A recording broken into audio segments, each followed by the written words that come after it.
आत्मा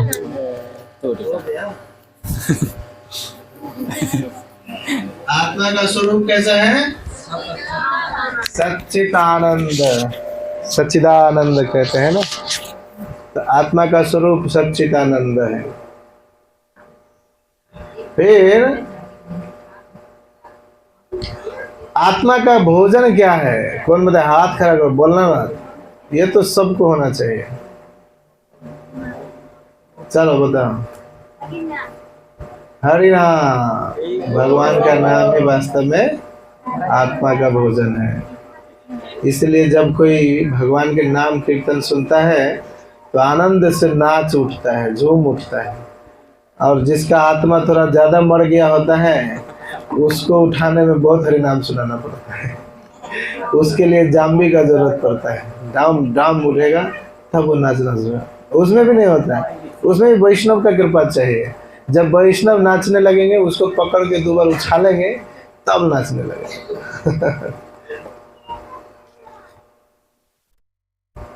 फिर अभी मनुष्य और जानवर में जो आत्मा का साइज होता है, क्या अंतर है?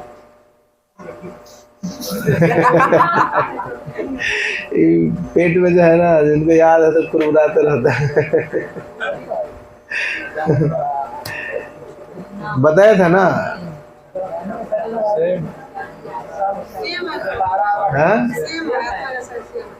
माता जी साहब, आप लोग कल क्लास किए थे? नहीं, तुम तो की थी ना? जानवर वाला में बड़का हाथी में बड़का आत्मा रहता है कि छोटका आत्मा? छोटका आत्मा।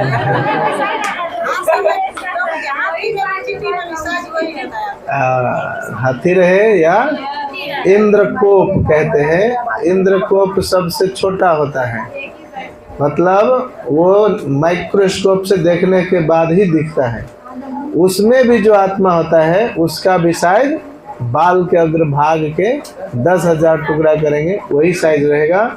और एक हाथी जैसा विशाल जानवर के अंदर भी वही साइज का आत्मा रहेगा। दैट इज पावर ऑफ आत्मा, है ना? इतना बड़ा हाथी को भी ढोता है और चिट्टी को भी ढोता है।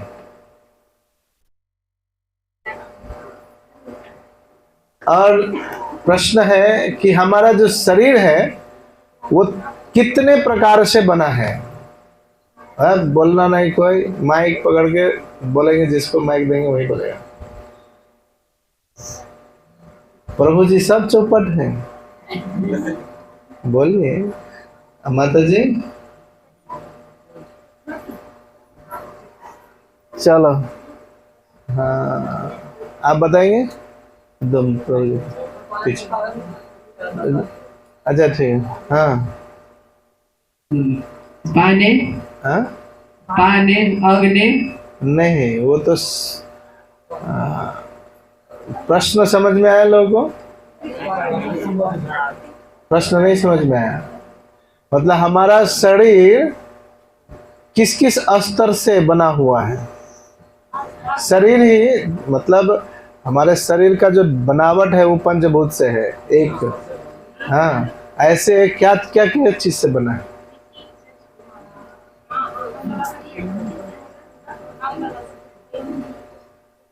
अच्छा आप बताइए, लीजिए, बताइए। हाँ बस माइक में बोलो, सबको सुनना चाहिए। हाँ, क्लास कैसे कैसे? हाँ, इस शरीर को क्या कहते हैं? ग्रॉस बॉडी, है ना? और दूसरा लास्ट फेज में आत्मा इसके बाद होता है सटल बॉडी, है ना? उसके अंदर होता है आत्मा। तो सटल बॉडी क्या चीज से बना है, कौन बताएगा? माता जी बताइए। मन, बुद्धि, अहंकार।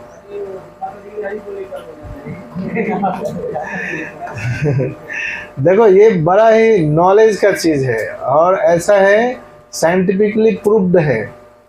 आप लोग को ये जो क्लासेस हो रहे हैं ऐसे ही चलो 100 रुपये में हो गया तो चलो खत्म, ऐसा नहीं। ये आप लोग और भी स्टूडेंट को बता सकते हैं इस प्रकार से दे सकते हैं और साइंटिफिकली प्रूव कर सकते हैं। नहीं तो अगर कोई बाहर पूछ दिया, हाँ होता है भगवान भगवान, हमारे दादा दादा परदादा सब पूछते थे और हम भी पूछ रहे हैं। आज एक बताया था, वो क्या कहते हैं, एक है दूसरा संप्रदाय तो नहीं कहेंगे, दूसरा ऐसे ही कुछ चला रहे हैं, तो वो बता रहे थे कि प्रभु जी ये जितने भी शास्त्र है वो तो आदमी ने लिखा है, भगवान राम भगवान है वो होंगे, लेकिन हम वो जो लिख दिया उनके बारे में, ये जो विग्रह है ये तो आदमी ने बनाए हैं, भगवान ऐसे थोड़ी न थे। बोले हाँ ऐसे तो नहीं थे, लेकिन इस रूप में हमें भगवान का छवि दिखता है, इसलिए भगवान है। और बहुत जगहों पर विग्रह वास्तव में भक्त से बात करते हैं, ये भी प्रमाणित है। साक्षी गोपाल वृंदावन से चल करके यहाँ गए